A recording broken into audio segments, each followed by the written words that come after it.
So ayun guys, at for today's video, magpapalit tayo ng ating brake pad left and right sa unahan, sa front tire natin, sa front brake pad. So ayan o, bali manipis na siya at ay kailangan ng palitan for safety. So let's go.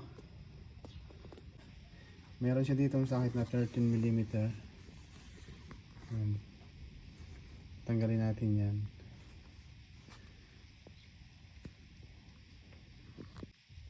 So ayan, natanggalan natin.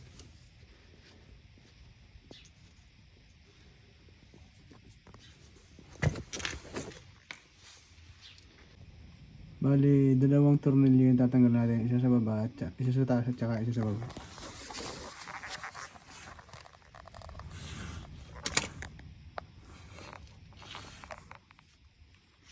Ayan, meron pa isa dito sa ilalim. Kaya tanggalin din natin ito.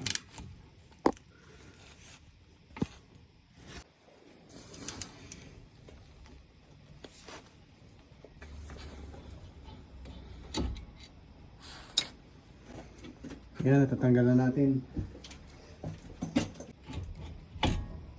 And then, iangat na lang natin itong, ayan, makikita nyo naman, iangat na natin. Ayan, kung makikita nyo, ayan yung brake lining.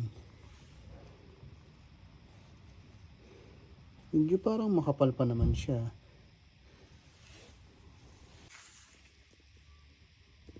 Meron siyang label na ito, bali ito, may nakalagay na outer at itong isa naman ay inner.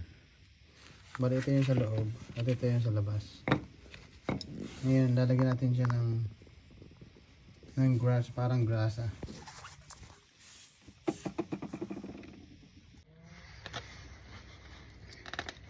Bali ito nga, yung ating binili na grass. May kasama na siyang grasa. Lagyan natin ng grasa dito.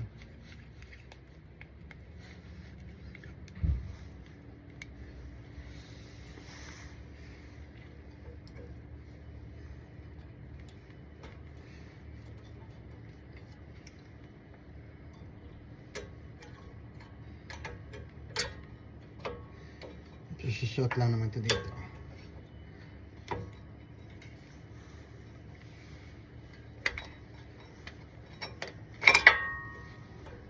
Lagyan din natin itong isa ng grasa.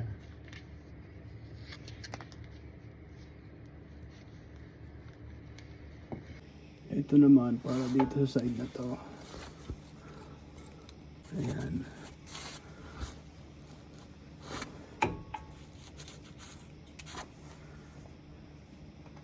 Ayan, nakikabit na natin. So, ang susunod natin gagawin ay ipe-press naman natin yung sa harap. Bale, ito nga. Itong sa brake na to, ito yung ibabalik natin. Ipe-press natin siya paloob ulit.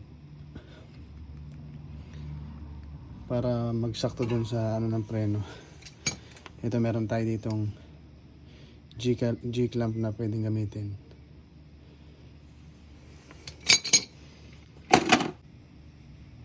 Yan, okay na siya. Nagbalik na siya dati sa normal na posisyon niya.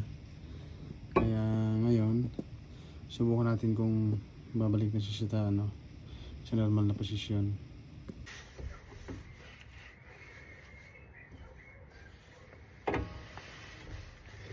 Kailangan pa yun ng konting push.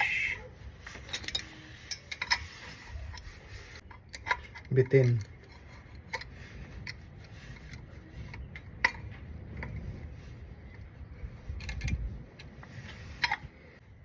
So yun, pumasok na.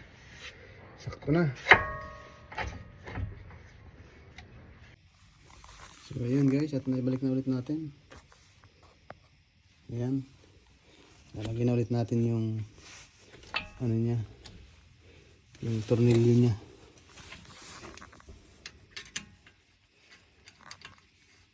Ayan Ayan guys, at siguraduhin natin na mahigpit yung ating mga bolt para iwas sa aksidente tayo.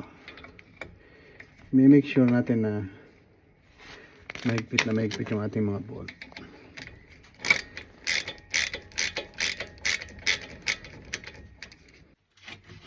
Dito tayo sa ilalim sa ating pit. Ayan. At matapos na natin yung kabila, so lilipat naman tayo dito sa isa. Baklasin din natin, tanggalin din natin yung isang yan, and then palitan na lang din natin yung brake pad.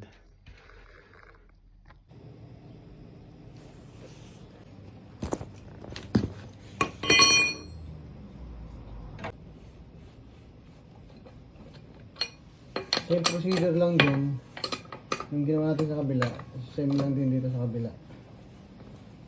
Yung pagkatanggal at pagkakabit ng brake pad.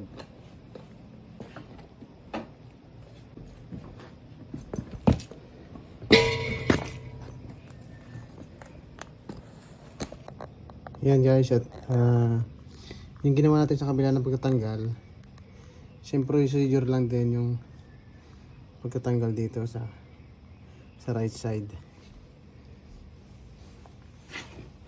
May dalawang tornilyo dito sa likod,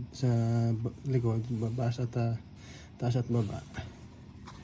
Ayan, tatanggalin natin.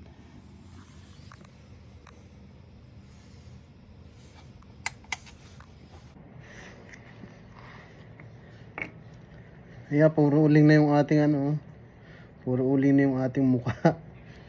Kaya same procedure pa rin tayo. Sa katulad doon sa kabila, lagyan pa rin natin siya ng grasa yung kabilang side.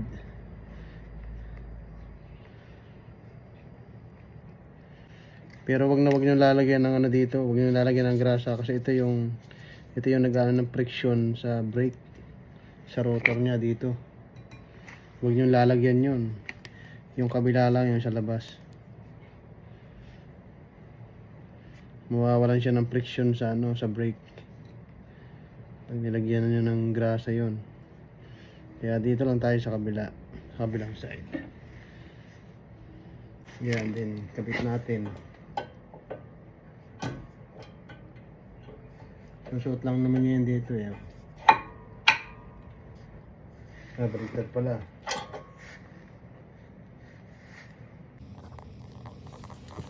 Ayan, bali isusuot lang naman yan dyan, pupush nyo lang sa loob.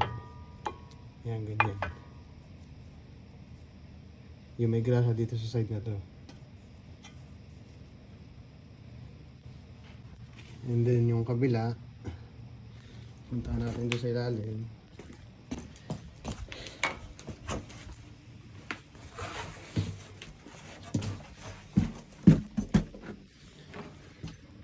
Ayan, dito. Ayan, ipapanok nyo lang siya dyan sa sa parang saksokan ng pina yan. Tapos push nyo lang din. So, diba? Dali lang. So ayan guys, at naibalik na natin. So balik na ulit natin yung ating gulong.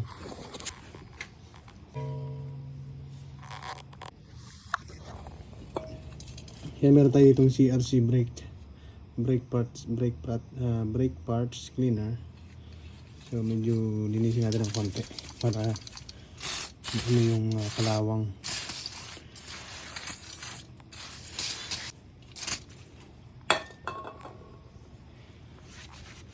Kalawang na eh.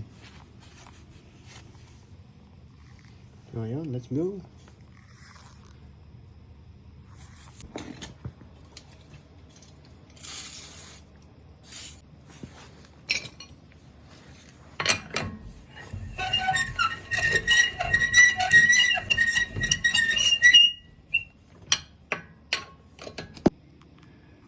Ayan guys, thank you for watching.